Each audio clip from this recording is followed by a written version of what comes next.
అందరికీ నమస్తే అండి. ఆంధ్రప్రదేశ్లో బీజేపీ పోటీ చేయబోయే స్థానాలు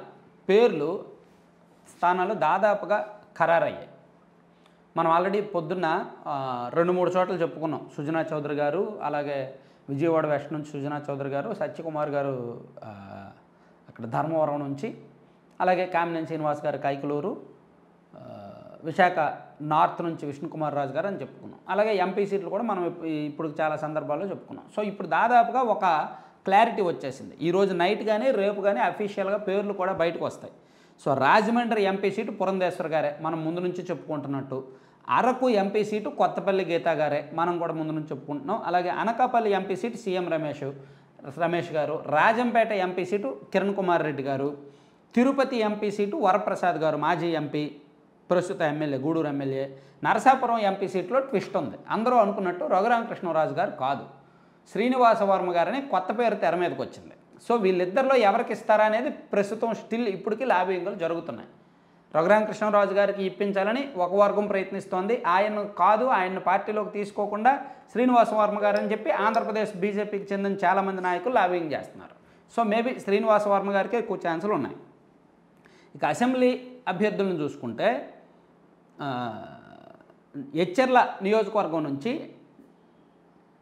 ఈశ్వర్రావు గారు దాదాపుగా కన్ఫర్మ్. విజయవాడ వెస్ట్ నుంచి సుజనా చౌదరి గారు దాదాపుగా కన్ఫర్మ్. బద్వేలు నుంచి పనతల సురేష్ గారు, అదోని నుంచి పార్థసారథి గారు, పాడేరు నుంచి ఉమామహేశ్వరరావు, ధర్మవరం నుంచి సత్యకుమార్ గారికి ఛాన్స్ ఉంది, లేదా వరదాపురం సూర్యనారాయణ గారైనా అవ్వచ్చు. జమ్మలమడుగు నుంచి ఆదినారాయణ రెడ్డి గారు, అలాగే విశాఖపట్నం నార్త్ నుంచి విష్ణుకుమార్ రాజు గారు, కైకలూరు నుంచి కామినేని శ్రీనివాస్ గారికి ఛాన్స్ ఉంది. అలాగే ఇక్కడ తపనా చౌదరి గారు ప్రయత్నిస్తున్నారు, ప్లస్ సోమవీర్రాజు గారు కూడా ప్రయత్నిస్తున్నారు. మేబీ నాకు తెలిసినంత వరకు కామినేని శ్రీనివాస్ గారికి అవకాశం ఉండొచ్చు అన్నమాట. సో ఇలా 6 ఎంపీ సీట్లు ప్లస్ 10 ఎమ్మెల్యే సీట్లకు సంబంధించి పేర్లు ఇవి.